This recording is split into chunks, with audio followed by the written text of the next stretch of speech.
Hi friends, Bigg Boss season 9 day వచ్చి 55, episode వచ్చి 56 అన్నమాట. Saturday episode. ఈ ఎపిసోడ్లో మెయిన్ హైలైట్ వచ్చి డీమాన్ పవన్ అండ్ రీతు చౌదరి. ఇవాళ డీమాన్ పవన్ అయితే చాలా పాపం అనిపించింది. మరీ అంత మోకాల మీద నించోబెట్టి దండం పెట్టి ఇవ్వాల్సిన అవసరమే లేదు. కావాలని ఏదో బిగ్ బాస్ టీం అది లేపడానికి చూసిండ్రో, కానీ మ్యాచ్ లేపడానికి చూశారు. అంటే ఇప్పుడు ఏంటంటే డీమాన్ పవన్కి అలా చేస్తే ఆడియన్స్లో సింపతి వస్తే ప్లస్ అతనికి ప్లస్ అవుతుంది. ఈ ఎపిసోడ్తో డీమాన్ పవన్ కానీ రీతు చౌదరి కానీ వీళ్ళిద్దరు టాప్ 5లో పక్కా ఉంటారు. ఎందుకంటే రీతు చౌదరి కూడా డీమాన్ పవన్కి చాలా మంచిగా స్టాండ్ తీసుకుందన్నమాట. అది నాకు చాలా బాగా నచ్చింది. అలాగే డీమాన్ పవన్ని మరీ అంతగా సారీ చెప్పాల్సిన అవసరం లేదు. ఎందుకంటే చాలామంది చాలా తప్పులు చేశారు, చాలా మాటలు తిట్టారు, వాళ్ళని ఏమనలేదు. అప్పుడు రమ్య పిక్కిలు ఏకంగా కళ్యాణ్ మీద ఒక ఎలిగేషన్ వేసి కొడతా అన్నది, అది కూడా ఫిజికల్ కిందకే వస్తుంది కదా. అప్పుడు కూడా అందరి ముందు వీడియో వేసి చూపించి మోకాల మీద నించోబెట్టాలి కదా. అలా ఎందుకు చేయలే? ఓన్లీ డీమాన్ పవన్నే ఎందుకు? కాబట్టి ఈ సీజన్లో నాగార్జున గారు హోస్టింగ్ అయితే బాగా నచ్చింది నాకు. చాలా బాగా అన్ని పాయింట్లు అడిగి వీడియోలు చూపిస్తున్నారు. స్టార్టింగ్ నుంచి చూసుకుంటే ఇక్కడ స్టార్టింగ్ రాగానే ఇక్కడ తనుజ పశులతో ఏదో మాట్లాడుతూ ఉంటుంది, ఇండైరెక్ట్గా వేస్తుంటే ఇక్కడ ఇమాన్యుల్ వాళ్ళు కూడా హ్యాండ్ ఇస్తారు చూడంటే, అంటే ఇమాన్యుల్ హ్యాండ్ ఇచ్చాడనే. ఇంకా తర్వాత ఇదే మెయిన్ ఈ బిర్యానీ కోకుది. అక్కడ ఏమైందంటే టాస్క్ పెట్టారు డీమాన్ పవన్ అండ్ ఈమె మాధురి గారు టీం ఒకటి. మాధురి గారి టీంలో తనుజ, ఇమాన్యుల్ వీళ్ళందరూ ఉన్నట్టున్నారు. అయితే మాధురి టీం ఓడిపోయింది, డీమాన్ పవన్ టీం గెలిచింది. అయితే ఇక్కడ ఇమాన్యుల్ వాళ్ళు కూడా పెట్టుకొని తిన్నారంట ఓడిపోయిన టీము. ఇక్కడ తనుజ మాధురి గారు ఇద్దరు వెళ్ళి ప్లేట్లు పట్టుకొని రావడానికి వెళ్ళగానే, ఆగండి మీరు పెట్టుకోకండి, మా వాళ్ళకు ముక్కలు సరిపోలేదు, వాళ్ళకు వేసిన తర్వాత మీకు వేస్తా అన్నప్పుడు అక్కడ మాధురి గారు ఫీల్ అయ్యారు. తనుజ అంత ఫీల్ అవ్వలేదు, మాధురి గారు అయితే బాగా ఫీల్ అయ్యారు. ఎందుకంటే ఆమె ఫీల్ అవ్వడంలో కూడా న్యాయం ఉంది. మరీ ఆడ ప్లేట్లు పెట్టుకొని తినేటప్పుడు అండం ఎందుకు? ఇప్పుడు ముక్కలు సరిపోలేదు, ముక్కలు కాకుండా ముందు రైస్ వేయాల్సింది, రైస్ వేసి ఆ తర్వాత ముక్కలు వేయాల్సింది. మరి అంతలాగా అండం చాలా తప్పు. అక్కడ ఆమె ఫీల్ అవ్వడంలో తప్పే లేదు. ఎందుకంటే ఇక్కడ వీకెండ్లో నాగార్జున గారు ముందు చెప్తారు, ఇమాన్యుల్ పెట్టుకున్నారు, మిగతా వాళ్ళందరూ పెట్టుకున్నారు, కానీ ఓన్లీ మాధురి గారు తనుజ వచ్చినప్పుడు ఎందుకు వచ్చి ఆపాలి అని. అది కరెక్ట్ అనిపించింది. ఎందుకంటే ఇక్కడ ఆపకూడదు, అలా అనడం తప్పు. అసలు మెయిన్ అన్నం మీరు రైస్ అలా పెట్టేసి ముక్కలు అన్నాడు కదా, ముక్కలు కావాలంటే తర్వాత వేస్తానని చెప్పి వేయచ్చు. ఆ ముక్కలు డివైడ్ చేయాలి, మా వాళ్ళకి సరిపోవు అది ఇది అని అక్కడ అట్టయింది. అక్కడ మాధురి గారు బన్నీ గారితో మాట్లాడితే ఇక్కడ దివ్యానికితో మధ్యలో ఎంటర్ అయింది. అది చాలా తప్పు. వాళ్ళు సాల్వ్ చేసుకుంటారు. ఇంకా అది అయిపోయి ఇంక మా అలిగి వెళ్ళిపోతుంది, కళ్యాణ్తో చెప్తుంది. నేను ఆయనతో మాట్లాడుతుంటే ఈమె ఎందుకు వస్తుంది మధ్యలో ప్రతిసారి, ఈమెది ఏముంది, నాకు ఆయనకు కదా ఇష్యూ అయింది అని. తర్వాత ఇక్కడ తనుజ కూడా బన్నీ గారు చాలా మంచిగా చెప్తుంది, మీరు మీ గేమ్ ఆడడానికి వచ్చారు, మీరు ఆల్రెడీ బయటికి వెళ్ళింది దీనివల్లే కదా, మీరు వచ్చినాక ఏం చెప్పారు, వార్నింగ్స్ ఏవి వద్దన్నారు కదా, ఎందుకు ప్రతి దాంట్లో ఆమె ఎందుకు ఇన్వాల్వ్ అవుతుంది అని నాకైతే కరెక్ట్గానే చెప్పింది అనిపించి. ఇంకా స్టార్టింగ్ రాగానే నాగార్జున గారు ఇది దివ్యానికి తగని పొగుడుతారు కెప్టెన్ అయినందుకు.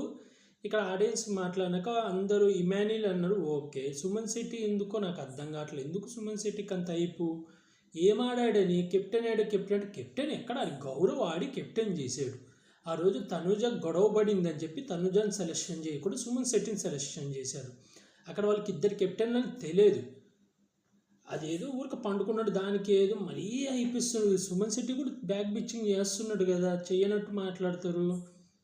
ఇంక ఇక్కడ మెయిన్ అది కళ్యాణ్ది లేపారు, ఆ కర్రీ జరిగితే ఇక్కడ నాగార్జున గారు ఇండైరెక్ట్గా అన్నారు, బయట నుంచి ఫ్రెండ్ వచ్చింది, ఇన్పుట్లు ఇచ్చింది, అందుకే కదా నువ్వు గేమ్ మార్చుకున్నావు, గేమ్ చేంజ్ చేసావు అంటే, మా కాడ చాలా వీడియోలు ఉన్నాయి, ఆ వీడియోలు వేస్తా అంటే ఇక్కడ కళ్యాణ్ లేసి చెప్తాడు, అవును సార్ నేను కావాలని పోక్ చేశాను, నేను కెప్టెన్గా ఉన్నప్పుడు తను పోక్ చేసింది, అందుకే కావాలని రివెంజ్ కోసం పోక్ చేశాను మాట మారుస్తాడు. ఇక్కడ దివ్యానికిత కూడా సపోర్ట్ చేస్తుంది తనుజకు, సార్ ఇతను పోక్ చేస్తున్న వారం నుంచి అది ఇది అని.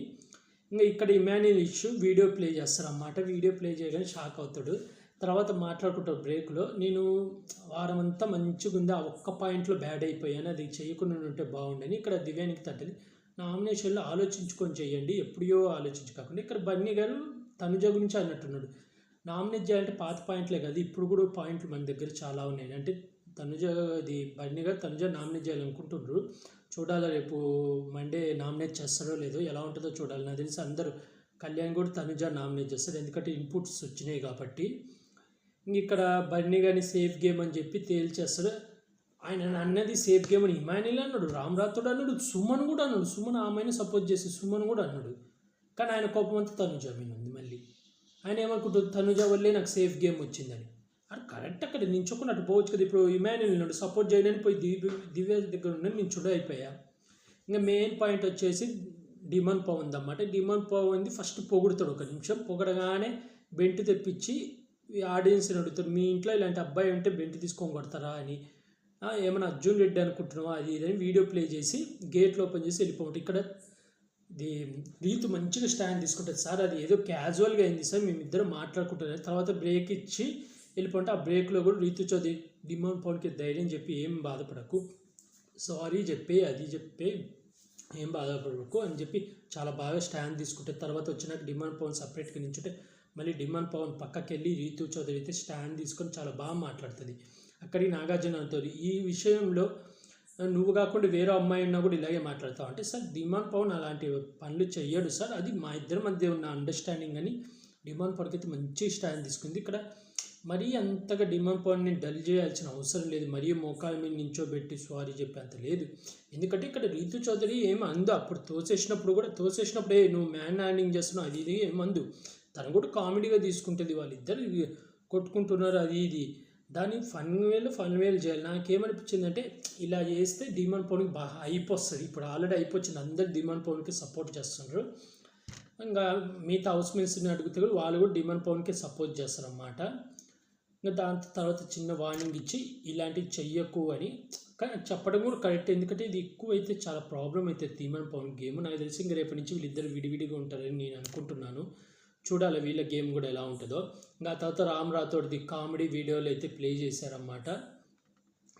రామ్ రాథోడ్ అక్కడ నాగార్జున కామెడీ వీడియో ప్లే చేసిన అక్కడ క్లియర్గా చెప్పాడు, రామ్ రాథోడ్ అబ్జర్వ్ చేస్తుండు ప్రతి గొడవను, ప్రతి ఇష్యూని అబ్జర్వ్ చేసి తన నామినేషన్ పాయింట్ కింద తీసుకుంటుండు అని ఇండైరెక్ట్గా నాగార్జున గారు వీడియో చూపించారు. కానీ చాలామంది కామెడీ అనుకున్నారు. ఇక దివ్యానికితను కూడా నువ్వు కెప్టెన్ కదా, నువ్వు అబ్జర్వ్ చేయి రామ్ రాథోడ్ని, ఎందుకంటే ప్రతి విషయంలో ఉంటాడు రామ్ రాథోడ్, అదైతే బాగుంది. ఇంకా లాస్ట్లో తనుజాకి అయితే ఇండైరెక్ట్గా రేపు మాట్లాడదాం రేషన్ మేనేజర్ గురించి చాలా మాట్లాడాలని. ఇంకా నాకు తెలిసి రేపు ఉంటే తనుజా గురించి మర్చిపోయిన. ఇలా సంజనాది ప్లేట్ పడేసింది కూడా మాట్లాడతారు. ఇక్కడ సంజనాది సగం తప్పు ఉంది, తనుజాది కూడా తప్పు ఉంది అంటారు. పాయింట్ కరెక్ట్ అని చెప్పింది, కానీ ఆ లెవెల్లో రైజ్ అవ్వాల్సిన అవసరం లేదు, అంత వాయిస్ అవుట్ చేయాల్సిన అవసరం లేదైతే క్లియర్గా చెప్పారు. అది కూడా కరెక్టే, జస్ట్ పాయింట్ చెప్పేసి ఉంటే సరిపోయేది.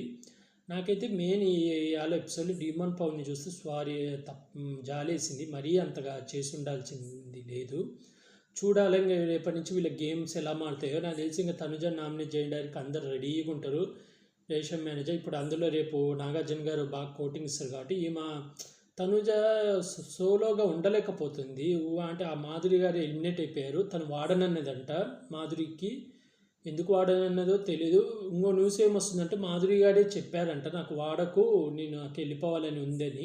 తను మామూలుగా కూడా అన్నది ఇవాళ నేను వెళ్ళిపోతా అని. అది రేపు టెలికాస్ట్ చేస్తే చాలా దానికి ప్లస్ అవుతుంది. చూడాలా ఏమవుతుందో రేపు, ఎందుకు వాడనన్నదో. అలాగే ఇంకా రేపు అందరు టార్గెట్ అయితే తనుజానే చేస్తారు నాకు తెలిసి. అందులో రేపు నాగార్జున గారు బాగా క్లాస్ పీకుతారు. తనుజ సోలోగా ఉండలేకపోతుంది, అంటే ఎవరితో మాట్లాడకుండా అని. తను మాట్లాడేదానికి అరుపులు అరిచేదానికి చాలా తేడా ఉంది. అది రేపు నాగార్జున గారు క్లియర్గా చెప్తే చాలా బాగుంటుంది.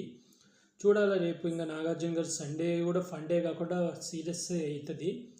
చూద్దాం. మీలో ఈరోజు ఎపిసోడ్లో మీకు డిమాండ్ పవన్ చూస్తే ఏమనిపించింది? నాగార్జున గారు మరీ అంతలాగా చేయాల్సిందే, చేయకుండా ఉంటే బాగుండు అనిపించిందా అనేది కామెంట్ చేయండి. అలాగే ఈ వారం మీరు ఎవరికి సపోర్ట్ చేశారనేది కూడా కామెంట్ చేయండి. మీ ఫేవరెట్ కంటెస్టెంట్ ఎవరో కూడా కామెంట్ చేయండి. ఈ ఇష్యూతో డిమాండ్ పవన్ పక్క టాప్ 5లో ఉండరా అనుకుంటున్నారో కూడా కామెంట్ చేసి చెప్పండి ఫ్రెండ్స్. అలాగే ఇలాంటి బిగ్ బాస్ అప్డేట్స్ కానీ బిగ్ బాస్ రివ్యూస్ కానీ కావాలనుకుంటే నా యూట్యూబ్ ఛానల్ని సబ్స్క్రైబ్ చేసుకోండి friends. Like, share, comment, subscribe friends. Bye.